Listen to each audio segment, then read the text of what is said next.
Hello दोस्तों, स्वागत है आप सभी का आपके अपने YouTube channel JMD math point पर। तो दोस्तों हम लोग डिस्कस कर रहे थे प्रश्नावली 3.1 का डिस्कस कर रहे थे हम लोग, जिसमें हम लोग इंटीजर्स के बारे में पिछले क्लास में डिस्कशन किए थे कुछ। तो अगर आप लोगों ने उस वीडियो को नहीं देखा है तो कृपया जा करके उस वीडियो को देख लें। हम लोग उसमें बहुत अच्छे तरीके से इंटीजर्स का इंट्रोडक्शन सीखे हैं। उसमें होल नंबर के बारे में, नेचुरल नंबर के बारे में, नेगेटिव इंटीजर, पॉजिटिव इंटीजर, इन सभी के बारे में डिस्कशन किए हैं। आप लोग जा करके देख सकते हैं। अगर नहीं देखे हैं तो पहले वो वीडियो देखिए। तो पहले इंट्रोडक्शन सीखिए और इंट्रोडक्शन सीखने के बाद आप लोगों को काफ़ी अच्छे तरीके से समझ जाइएगा, समझ में आने लगेगा। उसके बाद फिर यहाँ से जब एक्सरसाइज हम लोग करेंगे तो काफ़ी अच्छा लगेगा, क्वेश्चन को आसानी से सॉल्व हम लोग कर सकते हैं। तो यहाँ पर आप लोग देख सकते हैं, थोड़ा सा रिमाइंड कर लेते हैं हम लोग आज पिछले क्लास के बारे में, उसके बाद फिर हम लोग चैप्टर में चलते हैं।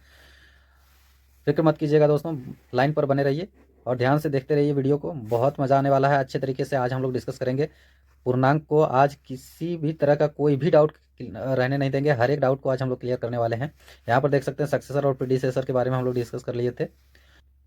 पूर्ववर्ती और परवर्ती, इन दोनों के बारे में हम लोग डिस्कस कर लिए थे। साथ ही साथ इसके कुछ साइन के बारे में भी हम लोग बताए थे। इस साइन को अच्छे तरीके से याद रखना है, ये बहुत इंपॉर्टेंट है मैथ के लिए। साथ ही साथ इसके अलावा कुछ हम लोग डिस्कशन किए थे। थोड़ा सा रिव्यू हम लोग कर ले रहे हैं, फिर आगे चलते हैं। बहुत इंपॉर्टेंट आज क्वेश्चन सॉल्व करने वाले हैं हम लोग।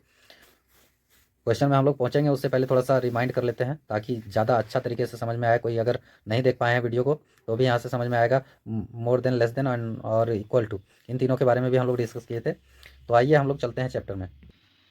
तो दोस्तों एक्सरसाइज में हम लोग 1 नंबर और 2 नंबर का हम लोग क्लियर कर चुके थे कि इसमें धनात्मक ऋणात्मक को बताना है, यानी नेगेटिव और पॉजिटिव इंटीजर के बारे में बताना है। दूसरा नंबर को भी हम लोग डिस्कस कर चुके थे कि विपरीत संख्या ऑपोजिट नंबर को बताना है। 10 किलोग्राम भार में वृद्धि को कमी के बारे में हम लोगों को बताना था।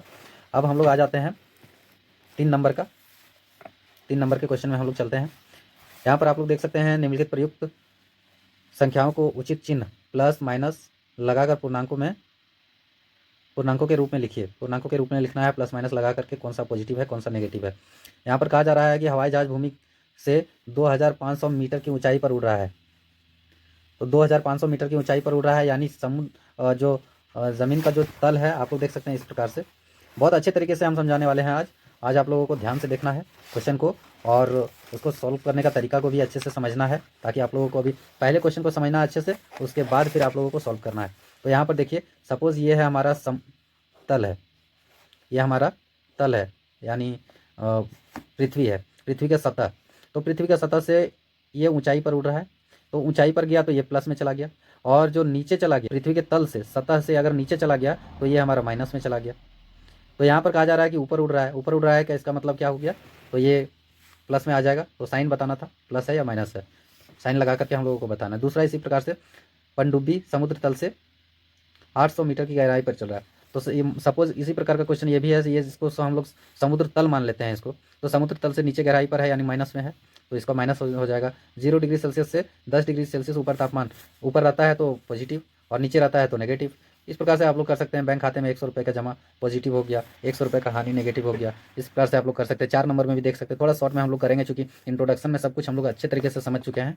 आप लोग चाहें तो एक बार और भी वीडियो को देख सकते हैं।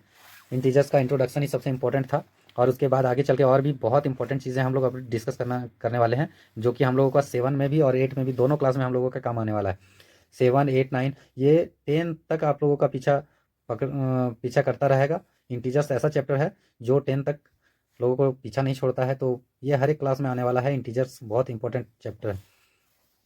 तो 4 नंबर में आप लोग देख सकते हैं क्या कहा जा रहा है, संख्याओं को संख्या रेखा में दर्शाइए। संख्या रेखा में दर्शाना है। यहाँ पर आप लोग देख सकते हैं, पिछले क्लास में आप लोग डिस्कस किए थे इस प्रकार से। ये एक लाइन ले लेना है, इसमें एक तरफ पॉजिटिव एक तरफ नेगेटिव इंटीजर लिख लेना है, और यहाँ पर जो जितना का दर्शाने के लिए बोला जा रहा है, 8 + 8 है, -6 है, -2 है। इस प्रकार से आप लोग डिस्कस कर सकते हैं। यहाँ पर इस प्रकार से आप लोग नंबर लाइन ले सकते हैं, उसमें सर्कल कर दीजिए या किसी तरह से उसको इंडिकेट कर देना है। तो ये आप लोग कर सकते हैं 4 नंबर का। 5 नंबर का इसी प्रकार से आप लोग कर सकते हैं। दिए हुए पूर्णांकों के बीच के सभी पूर्णांकों को पढ़ते हुए क्रम में लिखिए। इन सभी पूर्णांकों को पढ़ करके और क्रम में लिखना है। तो दोस्तों 5 नंबर में दिया गया है कि कौन सा क्रम में, बढ़ते क्रम में लिखना है। तो इसको बढ़ते क्रम में लिखना है। 0 और -7, इसको बढ़ते क्रम में लिखना है। -3 और 3, इसको भी बढ़ते क्रम। इन सभी को बढ़ते क्रम में कैसे लिखना है, सपोज एक नंबर लाइन ले लिए, हम थोड़ा शॉर्ट में बता दे रहे हैं दोस्तों, आप लोग थोड़ा सा अच्छे से बना लीजिएगा इसको।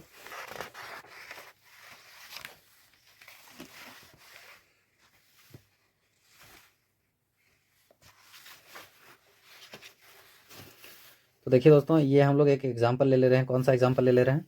एक सिंगल एग्जाम्पल ले रहे हैं। बाकी 2 क्वेश्चन 5 और 6 नंबर का उसी प्रकार से बन जाएगा हमारा। 6 नंबर में कौन सा क्या कहा जा रहा है कि संख्या रेखा पर दाईं और स्थित है कौन सा, वो बताना है। अभी ये 5 नंबर का बनेगा तो वो भी क्लियर हो जाएगा। नीचे दिए गए पूर्णांकों के बीच के सभी पूर्णांकों को बढ़ते हुए क्रम में लिखना है। इनके बीच में 0 और 7 को, इसको क्या करना है, बढ़ते क्रम में लिखना है। तो सपोज ये हमने लाइन 1 तो ले लिया, यहाँ पर 0 ले लेते हैं। ये बैक जाना है हम लोगों को, बैक पीछे की तरफ जाना है। तो यहाँ पर -1 हो गया, फिर यहाँ पर -2 हो गया, -3 हो गया, -4 हो गया, -5 हो गया, -6 हो गया, -7 हो गया। ये हमारा नंबर लाइन तैयार हो गया। अब इसमें कहा जा रहा था कि बढ़ते क्रम में लिखना है। तो ये आप लोग देख सकते हैं, ये बढ़ते क्रम में है हमारा। -7, -6, -5, -4, -3, -2, -1, ये आगे की तरफ चलते जा रहा है। इसका मतलब बढ़ते क्रम में जा रहा है। ये जितना माइनस में जो भी रहता है, जो नेगेटिव इंटीजर रहता है, उसमें एक जोड़ने पर वो उतना माइनस हो जाता है, डिजिट में उतना माइनस होते जाता है। जितना माइनस हो रहा है उतना वो वृद्धि हो रहा है, बढ़ते जा रहा है। तो ये हमें कहा जा रहा था बढ़ते क्रम में बताना है, यानी असेंडिंग ऑर्डर में बताना था। तो ए से हम लोग डिनोट कर लेते हैं। असेंडिंग ऑर्डर में हम लोगों को बताना था, असेंडिंग ऑर्डर में हम लोगों ने लिख लिया। इसी तरह से हम लोगों को इंडिकेट करना है। और भी क्वेश्चन दिया गया है, इन सभी को कर लेना है। -3 और 3, तो -3 यहाँ से स्टार्ट होगा, यहाँ से आप लोग देख सकते हैं, यहाँ से स्टार्ट होगा और कहाँ तक जाएगा, 3 तक। यहाँ 1, यहाँ 2, यहाँ 3, इस प्रकार से ये चला जाएगा। तो यहाँ से लेकर के और यहाँ तक ये हमारा अगला क्वेश्चन का आंसर हो जाएगा। इसी प्रकार से आप लोगों को बनाना है। तो इसी प्रकार से कहा जा रहा है कि युग्म के संख्या को संख्या रेखा के पर दाईं ओर लिखिए। दाईं ओर स्थित है, दाईं ओर कौन सा स्थित है, तो 2 और 8। तो 2 और 8 में से दाईं ओर कौन सा स्थित है, तो यहाँ सपोज देख सकते हैं, ये नंबर लाइन रहता है, यहाँ पर 0, तो यहाँ पर पहले 2 आता है, 1, 2 इस तरह से चलता है। मैंने सब छोड़ दिया है, सिर्फ 2 को और 8 को डिनोट करके दिखा देते हैं। 2 यहाँ पर हो गया है, 8 यहाँ पर हो गया है, इसके बीच में बहुत सारा डिजिट है। तो दाईं ओर कौन सा डिजिट है, 8। तो यही कहा जा रहा है कि संख्या रेखा के दाईं ओर पर स्थित करके लिखना है। तो इस प्रकार से आप लोग डिनोट कर सकते हैं। अब हम लोग चलते हैं 7 नंबर में। इनमें से कौन सा कथन सत्य है, इनमें से कौन सा कथन सत्य है, इसके बारे में बताना है। सबसे छोटी ऋणात्मक पूर्णांक कौन सा है, तो सबसे छोटी ऋणात्मक पूर्णांक 0 है क्या, तो ऋणात्मक पूर्णांक 0 नहीं है। क्यों नहीं है, क्योंकि 0 से भी छोटा -1 है, -1 से भी छोटा -2 है, -2 से भी छोटा -3 है, -3 से भी छोटा -4 है। इस तरह से इससे इन सभी से छोटा छोटा जाते रहेगा, लेकिन इसका कोई अंत नहीं है। तो इसीलिए ये 0 नहीं होगा, ये गलत है। -26 पूर्णांक -25 से बड़ा है। -25 से बड़ा -26 है क्या, नहीं। जो छोटा रहता है माइनस में, अगर नेगेटिव में है तो नेगेटिव में क्या नियम है कि जो छोटा डिजिट रहता है वही बड़ा रहता है। जो छोटा नंबर रहता है देखने में वो बड़ा नंबर रहता है, और जो बड़ा रहता है वो छोटा रहता है, अगर नेगेटिव में है तो। पॉजिटिव में बड़ा बड़ा होता है, छोटा छोटा होता है, लेकिन नेगेटिव में उसका जस्ट उल्टा होता है, जो छोटा होता है वही बड़ा होता है उसका वैल्यू। तो आप लोग इसमें -25 जो है बड़ा है, लेकिन इसमें कहा जा रहा है कि 26 बड़ा है, तो ये गलत है। इस प्रकार से आप लोगों को बताना है। -7 और -11 इनमें से दाईं ओर स्थित है। -7 जो है -11 के दाईं ओर स्थित है, तो -11 के दाईं ओर स्थित है। -11 इधर कहीं पर जाएगा, ये -11 इधर कहीं पर आएगा, और इसका जस्ट दाईं ओर -7 है। तो -7 तो राइट साइड में तो है ही, आप लोग देख सकते हैं राइट साइड में, तो यहाँ पर ये सही है। -7 जो है संख्या रेखा पर दाईं ओर स्थित है। उसके बाद डी नंबर में इसी प्रकार से आप लोगों को करना है। ये आप 2 क्वेश्चन खुद से कर लीजिए। अब हम लोग आ जाते हैं 8 नंबर में। तो दोस्तों ये हम लोग 8 नंबर में आ गए हैं, देख सकते हैं। इसमें कुछ जगह का नाम दिया गया है, और उसमें टेम्परेचर भी दिया गया है। 0 डिग्री से 10 डिग्री सेल्सियस के नीचे है, कहाँ पर, सियाचिन में। और शिमला में 0 से 2 डिग्री सेल्सियस तक है, उससे नीचे है। रांची में 0 से 30 डिग्री सेल्सियस से ऊपर है। दिल्ली में इतना है। ये डाटा दिया हुआ है। इनको क्या करना है, 2 क्वेश्चन दिया पूछा गया है इनमें से। एक, इन स्थानों के तापमान को पूर्णांक के रूप में लिखिए। इसमें से जो तापमान है, इसका जो टेम्परेचर है, उसको पूर्णांक में लिखना है हम लोगों को, यानी इंटीजर्स के रूप में लिखना है। तो दोस्तों पहला नंबर का इसको हम लोग किस प्रकार से लिखेंगे, तापमान को इंटीजर्स के रूप में लिखना है। तो इंटीजर्स के रूप में मैंने क्या बताया था कि 0 डिग्री सेल्सियस से आगे है, यानी नीचे है। 0 से 10 डिग्री सेल्सियस नीचे, 0 से 10 डिग्री सेल्सियस नीचे, यानी 0 से 10 डिग्री सेल्सियस नीचे। आप लोग देख सकते हैं इस प्रकार से ये 0 है हमारा, तो 0 से 10 डिग्री सेल्सियस नीचे है, यानी -10 डिग्री है, यही कहा जा रहा है। दूसरा नंबर का 0 डिग्री सेल्सियस से 2 डिग्री सेल्सियस नीचे, तो 0 डिग्री सेल्सियस से 2 डिग्री यानी 0 से नीचे है, तो ये माइनस में आ जाएगा, और 0 से ऊपर जितना भी है वो प्लस में आ जाएगा। 0 से 30 डिग्री सेल्सियस ऊपर, यानी ये 0 है सपोज इस प्रकार से, तो 0 से 30 डिग्री सेल्सियस ऊपर है, तो ये 0 से ऊपर है यानी प्लस में आ जाएगा, 0 से नीचे है यानी माइनस में आ जाएगा। तो इसी प्रकार से आप लोग डील कर सकते हैं। बहुत आसानी से हम लोगों को नॉर्मल भाषा में समझना है, बहुत ज़्यादा लंबा नहीं खींचना है हम लोगों को। जितना लंबा खींचेगा उतना परेशानी होगा हम लोगों को क्वेश्चन सॉल्व करने में। और शॉर्ट में समझने का कारण ये है कि आपका स्किल डेवलप होगा। बनाने का तरीका हज़ारों है, बहुत तरीके से आप लोग बना सकते हैं। बहुत कठिन होता है, आप लोग जब समझ जाइएगा किसी भी तरीके से, जिस प्रकार से एग्जामिनर पूछे उस प्रकार से आप लोग उसको जवाब दे सकते हैं।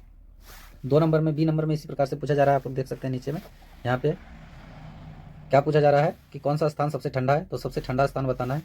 तो सबसे ठंडा कौन सा होता है, जिसका डिग्री सेल्सियस सबसे कम रहता है। तो ये आप लोग देख सकते हैं, ये डाटा के अनुसार पूछा जा रहा है कि सबसे ठंडा वाला स्थान कौन सा है। तो सबसे ठंडा यानी कि जिसमें सबसे कम टेम्परेचर रहे, जिसमें सबसे कम टेम्परेचर रहे, सबसे ज़्यादा नीचे टेम्परेचर रहे, वही हमारा क्या हो जाएगा, सबसे ठंडा वाला स्थान हो जाएगा। तो यहाँ पर क्या कहा जा रहा है कि 0 डिग्री से 10 डिग्री नीचे, और नीचे वाला खाली हम लोगों को देखना है, ऊपर वाले को नहीं देखना है, क्योंकि 0 से ऊपर रहेगा तो वो टेम्परेचर प्लस में आ गया। पॉजिटिव वाले को नहीं देखना है, नेगेटिव वाले को देखना है। अब सपोज देखिए, ये बहुत अच्छा क्वेश्चन है, इसमें कुछ भी बन सकता है बहुत तरह का। तो सपोज इसका हम लोग ले लेते हैं एक एग्जांपल। यहाँ पे 0 डिग्री सेल्सियस है, एक नंबर लाइन हम लोग ले लेते हैं, ये यहाँ पर 0 डिग्री सेल्सियस है। यहाँ पर बोला जा रहा है कि 1 हो जाएगा ऊपर, 2 हो जाएगा ऊपर, 3 हो जाएगा ऊपर, 4 हो जाएगा ऊपर, ठीक है। और नीचे में जो है -1 हो जाएगा, -2 हो जाएगा, -3 हो जाएगा। इस तरह से ये नीचे चलता रहेगा, ये ऊपर भी चलता रहेगा। अब यहाँ पर कहा जा रहा है कि 0 से 10 डिग्री सेल्सियस नीचे, यानी 10 पॉइंट नीचे, इस जगह पर कहीं पर आएगा, यहाँ पर -10, -10 इस जगह पर आएगा। दूसरा नंबर में कहा जा रहा है कि 2 डिग्री सेल्सियस नीचे, 0 से 2 डिग्री सेल्सियस नीचे, तो यहाँ पर 0 है, 0 से 2 डिग्री सेल्सियस नीचे, यानी इस जगह पर आ जाएगा। एक ये आ गया, एक ये आ गया, 2 ठो। और तीसरा एक और क्या कहा जा रहा है, नीचे वाले को खाली हम लोगों को देखना है, ऊपर वाले को तो ये 0 से ऊपर जाएगा उसको नहीं। जो जितना ज़्यादा कम रहेगा उतना ज़्यादा वो ठंडा वाला जगह होगा। तो यहाँ पर बोला जा रहा है कि 0 डिग्री सेल्सियस से 5 डिग्री सेल्सियस नीचे, यानी 0 से 5 नीचे, तो 5 नीचे यहाँ पर कहीं पर बनेगा, यहाँ -4, यहाँ -5, यहाँ पे आ जाएगा। तो अब देखिए कि सबसे ज़्यादा नीचे कौन सा है, तो जो सबसे ज़्यादा नीचे है वही जगह सबसे ज़्यादा ठंडा है। तो सबसे ज़्यादा नीचे 10 डिग्री सेल्सियस वाला है, इससे थोड़ा सा ज़्यादा गर्म रहेगा ये -5 वाला, इससे थोड़ा ज़्यादा रहेगा ये 2 डिग्री सेल्सियस का। और सबसे ज़्यादा गर्म वाला अगर पूछा जाए तो कौन सा हो जाएगा, ऊपर कहीं पर जाएगा 20 डिग्री सेल्सियस में, इधर कहीं पे आगे चलते रहेगा, तो 20 डिग्री सेल्सियस में ऊपर जाएगा, और उसी के जस्ट ऊपर जाएगा 30 डिग्री सेल्सियस। तो सबसे ज़्यादा गर्मी वाला जगह जो है, 0 से जितना ज़्यादा डिग्री सेल्सियस है, जितना प्लस में है वो उतना ज़्यादा गर्म वाला होगा, और जितना कम है वो उतना ठंडा वाला जगह होगा। तो ये देख सकते हैं आप लोग कि -10 जो है ये हमारा सबसे ठंडा वाला जगह है, और -10 किसका डिग्री सेल्सियस है, तो ये हमारा आ गया सियाचिन का। तो सियाचिन हमारा आंसर हो जाएगा इसका, बी नंबर का आंसर। ये थोड़ा सा टफ क्वेश्चन था, थोड़ा समझने का इसमें परेशानी था, बाकी कुछ नहीं था। तो आप लोग इस प्रकार से बना सकते हैं।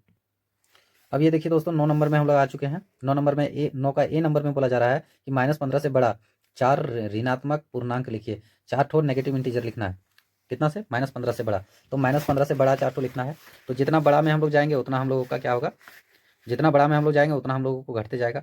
यानी -15 है, इससे बड़ा बोल रहा है तो बड़ा और घटते जाएगा, यानी 14 हो जाएगा, 13 हो जाएगा, 12 हो जाएगा, 11 हो जाएगा, लेकिन सारा का सारा नेगेटिव इंटीजर रहेगा। तो ये हमारा 4 हो जाएगा, ठीक है, सबके बीच में कॉमा दे दिए। ये 4 हमारा नेगेटिव इंटीजर हो जाएगा, जो -15 से बड़ा है। -15 से छोटा 4 ऋणात्मक पूर्णांक लिखना है, तो नेगेटिव इंटीजर लिखना है 4 ठो, कितना, -15 से छोटा। तो -15 से छोटा 4 ठो लिखना है। तो जितना छोटा जाएगा उतना बड़ा, यानी कि छोटा पूछ रहा है तो उससे बड़ा। तो 15 से, -15 से बड़ा कितना हो जाएगा, -16, -17, उसके बाद हो जाएगा -18, -19, जितना पूछेगा, -20, माइनस जितना, चार चार ठो पूछा जा रहा है तो 4 ठो हम लोगों को बता देना है। 10-15 जितना पूछे उतना बता सकते हैं आप लोग। 10 नंबर में इसी प्रकार से बोला जा रहा है दोस्तों। 10 नंबर में बोला जा रहा है कि -2 के दाईं ओर 4 इकाई तक चलें संख्या रेखा पर। इसमें भी संख्या रेखा को ही बनाना है, सारा संख्या रेखा का ही कमाल है। संख्या रेखा को आप लोग अच्छा तरीके से अगर समझ गए हों तो बनाने का प्रयास कीजिए। ये 10 नंबर का भी संख्या रेखा को ही दर्शाना है। इसमें बोला जा रहा है सी नंबर में, यदि हम संख्या रेखा में -3 पर हैं तो -9 पर पहुँचने के लिए हमें किस दिशा में और कितने इकाई चलना चाहिए। तो संख्या रेखा जब आप लोग इस प्रकार से बनाइएगा तो माइनस इस पर है तो कितना और चलना पड़ेगा 2 तक पहुंचने के लिए, तो 1 2 3 4 इस तरह से काउंट करके आप लोग बता सकते हैं। तो ये सी नंबर का भी इसी प्रकार से हो जाएगा। 11 नंबर में आप लोग देख सकते हैं, इनके मान को लिखिए। तो मान को लिखना है, माइनस है तो प्लस हो जाएगा। इसमें से सारा का सारा सिर्फ साइन हटा देना है, बाकी आपको लिख देना है। -7 है तो 7 लिख देना है, +8 11 है तो 11 हो जाएगा।